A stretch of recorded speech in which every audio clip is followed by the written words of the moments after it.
In 1946-1947, a Bedouin boy wandered into a cave in the vicinity of the site of Qumran. We call this cave Cave 1. It's located a little to the north of the site in the cliffs behind the site. The Bedouin eventually called other members of his tribe into the cave, where they found a row of tall cylindrical jars covered with bowl-shaped lids.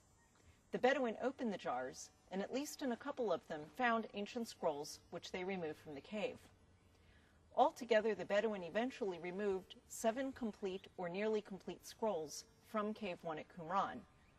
So they took these scrolls and offered them for sale to a man who worked as a cobbler in Bethlehem, a man whose name was Kando. Kando purchased those 7 scrolls from Cave 1 from the Bedouin, and then turned around and tried to sell them for a profit. He offered 4 of the scrolls to the metropolitan of his church, the Syrian Orthodox Church in Jerusalem. The name of the metropolitan was Mar Athanasius Yeshua. Athanasius Yeshua purchased 4 of the scrolls from Cave 1 from the Bedouin for the sum of 24 British pounds sterling, which was worth approximately $100 at that time. The other 3 scrolls from Cave 1, Kando offered for sale to Elazar Lippus Sukenik, the father of the famous Israeli archaeologist Yigael Yadin. Sukenik traveled to Bethlehem to see the 3 scrolls that Kando was offering for sale on November 29, 1947, coincidentally the same day that the UN voted in favor of the establishment of the State of Israel. Elazar Sukenik looked at the scrolls and arranged to purchase them from Kando, and here I have to mention that apparently Sukenik was the first to recognize what these scrolls were. Since the scrolls had simply surfaced on the antiquities market without any archaeological context, no one knew what they were, what their date was, what their importance was, or even if they were authentic ancient scrolls. On June 1, 1954, Athanasius Yeshua Samuel placed an ad in the Wall Street Journal advertising his 4 scrolls for sale. It just so happened that Yigael Yadin, the son of Sukenik, was in the U.S. at the time on a fundraising mission. Through the aid of an intermediary, Yadin was able to arrange for the purchase of those 4 scrolls so that eventually all 7 scrolls from Cave 1 came to be in the possession of the State of Israel, which subsequently built a special place to house and display the scrolls, a place called the Shrine of the Book on the grounds of the Israel Museum in Jerusalem. Now, in the meantime, scholars had recognized that scrolls were coming from a cave or caves in the vicinity of the site of Qumran on the shores of the Dead Sea. By the early 1950s, an archaeological expedition was organized to Qumran. This expedition was organized and led by a French biblical scholar and archaeologist named Roland Devaux, who was affiliated with the French School of Archaeology, the École Biblique, in Jerusalem. Between 1951 and 1956, Devaux led an expedition to Qumran that had 2 main goals. Number 1, to systematically explore all of the caves in the vicinity of Qumran to see if there were any more scrolls, and number 2, to excavate the site of Qumran itself. Among all of the archaeological sites that have been excavated in this region from this time period, the late Second Temple period, Qumran is unique. It is unique in its small, compact size with no private dwellings, instead including only buildings or rooms that were used for communal purposes or as workshops. It's unique in the large adjacent cemetery next to the site. It's unique in the large number of mikvaot or ritual baths and the large sizes of the ritual baths. It's unique in the animal bone deposits which surround the outsides of the buildings.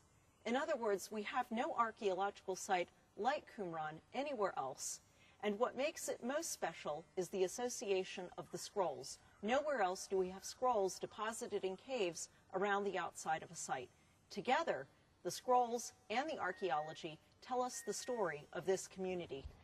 Devaux found that this settlement had been established in about 100 BCE, that is, during the Hasmonean period, the period when the land of Israel was under the rule of the successors of the Maccabees.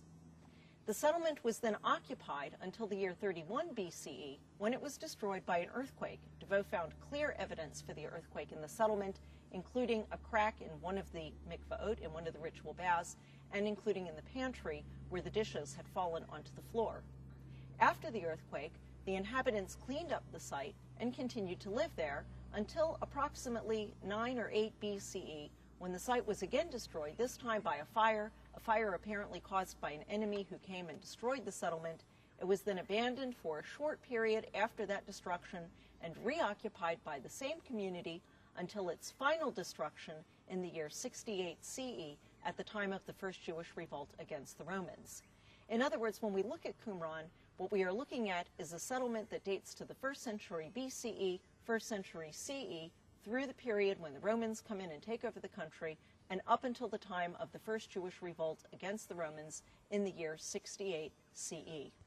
So who were these people who lived at Qumran and who had these peculiar practices? We know that the site was inhabited by a Jewish sect that had broken away from mainstream Judaism sometime around the beginning of the Hasmonean period, that is, roughly in the middle of the 2nd century BCE.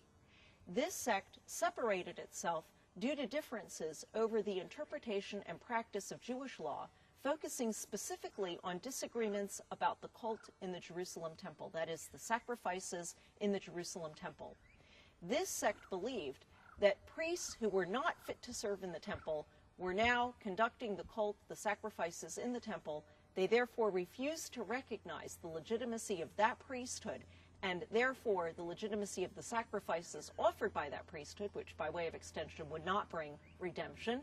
This community constituted itself as a substitute temple, and every full member of the community lived his everyday life as if he was a priest officiating in the Jerusalem temple, and observed on an everyday basis the same purity laws that were required for high priests officiating in the Jerusalem temple. This explains the large number of ritual baths, since ritual purity was attained for most kinds of impurity through immersion in a pool of water. In fact, living one's life as if one was a priest in the Jerusalem temple affected every aspect of the lifestyle of this community, from the clothes that they wore to their toilet habits. Now, what exactly are the Dead Sea Scrolls, and how do they connect with the archaeology of Qumran? The scrolls from the caves around Qumran represent the library of the community that lived at the site. This was a library of religious literature, consisting of copies of the Hebrew Bible and related works, such as Apocrypha and Pisharim, or interpretations or commentaries on the Hebrew Bible, and sectarian works, that is, works that describe the beliefs and practices of the community that lived at Qumran and deposited the scrolls in the caves. Examples of sectarian works would include the Manual of Discipline or Community Rule, the War Scroll, the Damascus document, and perhaps the Temple Scroll.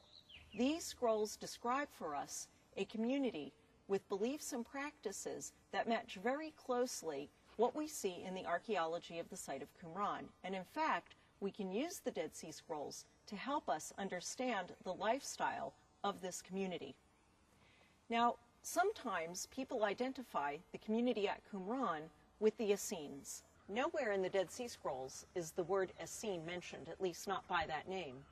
Instead, this community called themselves by other names, including the Yahad, or the Unity, the Sons of Light, and the Sons of Zadok.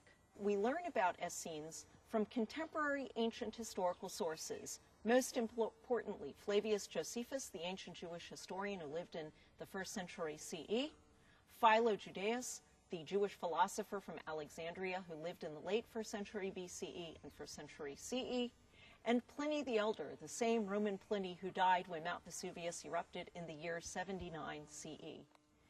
These sources describe the Essenes as a Jewish sect with many of the same sorts of beliefs and practices that we read about in the Dead Sea Scrolls and see reflected in the archaeology of Qumran.